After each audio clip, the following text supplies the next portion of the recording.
Assalamualaikum warahmatullahi wabarakatuh. Saya Muhammad Fadil dari Fakultas Manajemen Ekonomi Reguler B. Di sini saya akan memaparkan tugas teori ekonomi. Ya, materi pertama, pertumbuhan ekonomi. Pengertian pertumbuhan ekonomi. Proses di mana terjadi kenaikan nasional bruto real atau pendapatan nasional real. Jadi, perekonomian dikatakan tumbuh atau berkembang bila terjadi perubahan output dan real. Definisi pertumbuhan ekonomi yang lain bahwa pertumbuhan ekonomi terjadi bila ada kenaikan output berkapita.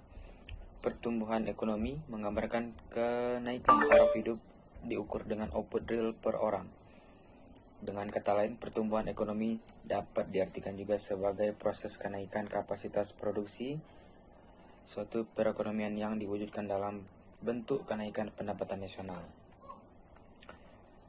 Perbedaan pembangunan ekonomi merupakan proses menuju kebaikan. Pokok permasalahan akhir adalah permasalahan pendapatan per kapita. Kedua-duanya menjadi tanggung jawab pemerintah dan memerlukan bantuan rakyat. Keduanya berdampak kepada kesejahteraan rakyat. Perbedaan pertumbuhan ekonomi merupakan proses naiknya produk per kapita secara terus-menerus. 2. Tidak memperhatikan pemerataan pendapatan. 3. Belum tentu mengindikasikan peningkatan taraf hidup masyarakat. 4. Pertumbuhan ekonomi belum tentu disertai dengan pembangunan ekonomi. Persamaan pertumbuhan dan pembangunan ekonomi. Keduanya merupakan kecenderungan di bidang ekonomi. 2. Pokok permasalahan akhirnya adalah besar pendapatan per kapita. 3. Kedua menjadi tanggung jawab pemerintah dan memerlukan kedukungan rakyat. 4. Keduanya berdampak kepada kesejahteraan rakyat. Teori pertumbuhan ekonomi. Teori pertumbuhan ekonomi klasik atau Adam Smith dan David Ricardo. Menurut teori itu ada 4 faktor mempengaruhi pertumbuhan.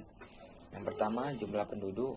Yang kedua, luas tanah dan kekayaan alam. 3. Persediaan barang dan modal. 4. Penerapan teknologi. Teori pertumbuhan ekonomi Schumpeter.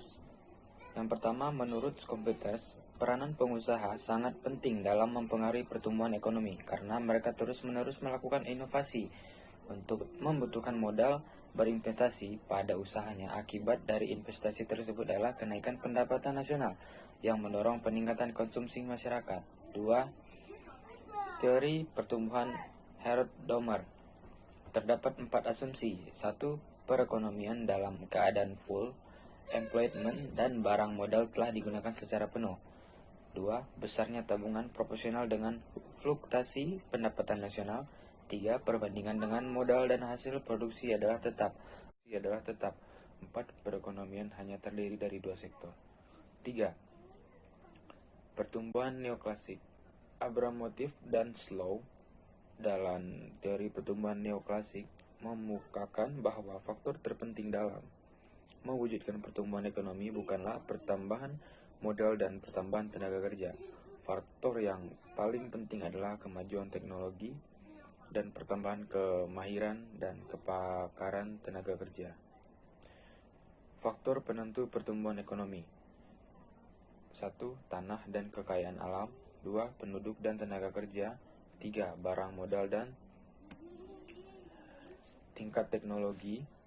4. Sistem sosial dan sikap masyarakat. Berikut pertumbuhan ekonomi Indonesia saat ini. Bisa dijelaskan beberapa. Yang pertama, perekonomian Indonesia berdasarkan besaran produk domestik bruto PBD atas dasar harga berlaku triwulan mencapai 3.894,7 triliun dan data atas dasar harga konstan 2010 mencapai 2.720,6 triliun. Oke, materi 2. Fenomena inflasi dan cara mencegahnya. Pengertian inflasi. Inflasi adalah proses kenaikan harga-harga secara terus-menerus yang bersumber dari terganggunya keseimbangan antara arus uang dan barang. Dari pengertian ini, inflasi mempunyai penjelasan bahwa inflasi merupakan suatu gejala di mana banyak terjadi kenaikan harga barang yang terjadi secara sengaja ataupun secara alami, yang terjadi tidak hanya di suatu tempat, melainkan di seluruh penjuru suatu negara bahkan dunia. Pengelolaan inflasi. Yang pertama, berdasarkan parah atau tidak inflasi. 2. Berdasarkan sebab awal inflasi. 3. Berdasarkan asal dari inflasi. Faktor penyebab terjadinya inflasi. 1. Jumlah uang beredar. 2. Defisit anggaran belanja pemerintah.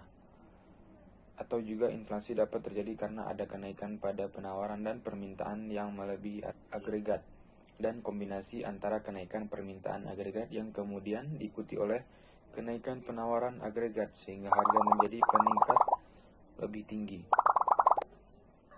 Efek yang ditimbulkan dari inflasi. Efek terhadap pendapatan, efek terhadap efisiensi, efek terhadap output, inflasi dan perkembangan ekonomi, inflasi dan kemakmuran rakyat. Cara mencegah inflasi. 1. Kebijakan fiskal, kebijakan moneter, kebijakan yang berkaitan dengan output, kebijakan penentuan harga dan indeksi, dan kebijakan lain-lain.